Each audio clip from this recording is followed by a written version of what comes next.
18 گھنٹے سے دہکتے شعلوں نے کراچی کے گل پلازا کو کھوکھلا کر دیا۔ عمارت مختلف مقامات سے زمیں بوس ہونے لگی، تاحال آگ پر قابو نہ پایا جا سکا۔ فائر فائٹر سمیت 6 افراد جاں بحق، 22 زخمی، 11 کی حالت تشویشناک۔ پلازا میں کئی افراد پھنس گئے۔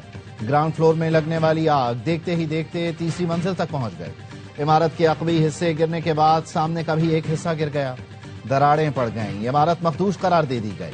آگ بجھانے کے لیے ضلعی انتظامیہ نے پاکستان ایئرپورٹ اتھارٹی سے مدد حاصل کر لی۔ سندھ رینجرز کے جوان بھی ریسکیو آپریشن میں مصروف۔ پاک نیوی کے 5 فائر ٹینڈر، 70 جوان بھی ریسکیو آپریشن میں شریک۔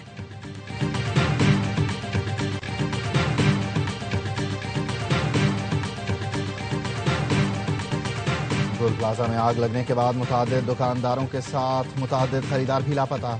اہل خانہ پیاروں کی تلاش کے لیے گل پلازا کے باہر موجود۔ لاپتہ ہونے والوں میں 2 خاندانوں کے 12 افراد بھی شامل۔ ایک معمر خاتون نے بتایا ان کا پوتا پلازا میں کام کرتا تھا۔ ایک شخص کا کہنا تھا اس کی بیٹی اور 2 بہنیں کل رات آگ لگنے کے بعد سے لاپتہ ہیں۔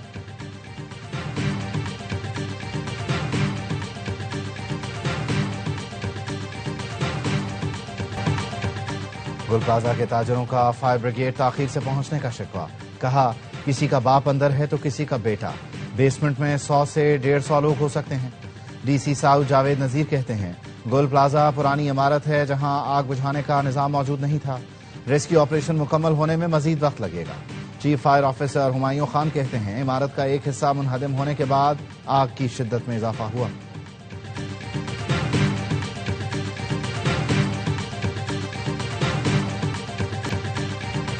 سے 60 افراد سے رابطہ نہیں ہو رہا، سارا مال جل گیا، لوگوں کو تو بچا لو۔ گل پلازا ایسوسی ایشن کے صدر تنویر قاسم کا کہنا ہے مارکیٹ میں پھنسے لوگ کال کر کے مدد مانگ رہے تھے۔ عمارت میں 80 سے 100 لوگ پھنسے ہو سکتے ہیں۔ آگ مصنوعی پھولوں کی دکان پر لگی جو پھیلتی چلی گئی۔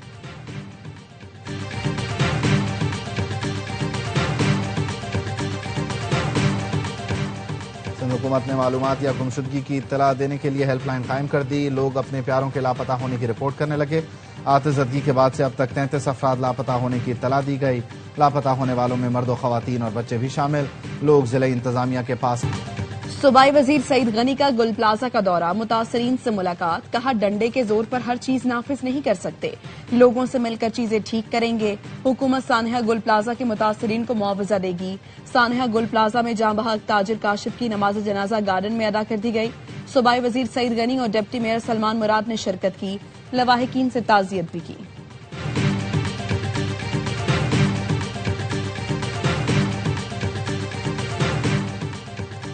وزیر اعلیٰ سندھ مراد علی شاہ کی گل پلازا میں آتشزدگی واقعے کی فوری انکوائری کی ہدایت، کمشنر کراچی کو تفصیلی رپورٹ پیش کرنے کا حکم۔ آتشزدگی سے جانی نقصان پر گہرے دکھ کا اظہار کیا۔ غفلت یا لاپرواہی ثابت ہونے پر ذمہ داروں کے خلاف کارروائی کی بھی ہدایت، کہا کراچی کی کمرشل عمارتوں میں فائر سیفٹی آڈٹ فوری کروایا جائے۔ وزیر اعلیٰ سندھ نے آگ بجھانے کے دوران شہید فائر فائٹر کو خراج عقیدت بھی پیش کیا۔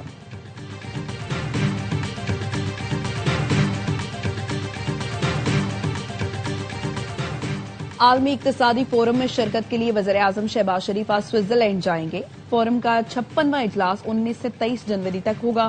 وزیراعظم کی فورم میں شرکت کے موقع پر عالمی رہنماؤں سے اہم سائیڈ لائن ملاقاتیں متوقع۔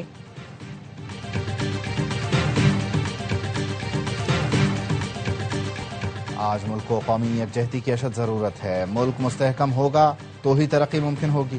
مولانا عبدالخبیر آزاد کا راولپنڈی میں قومی یکجہتی اور پیغام پاکستان کانفرنس سے خطاب، کہا پاکستان نے غرور میں ڈوبے بھارت کا سر جھکا دیا۔ استحکام کے لیے ہمیں آپس میں اتحاد پیدا کرنا ہوگا۔ ملک کے خلاف کسی سازش کو کامیاب نہیں ہونے دیں گے۔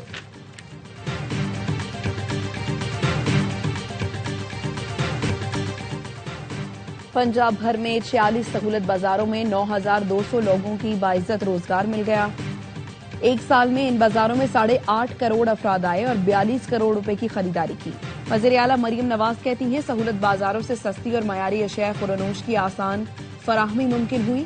پنجاب کے ہر شہری کو سستی اور معیاری اشیاء مہیا کرنے کے لیے پرعزم ہیں۔ ملک بھر میں سردی کی لہر، مغربی ہواؤں کا سلسلہ ملک میں داخل۔ خیبر پختونخوا، گلگت بلتستان، آزاد کشمیر میں بارش اور برف باری کی پیش گوئی۔ اسلام آباد، لاہور،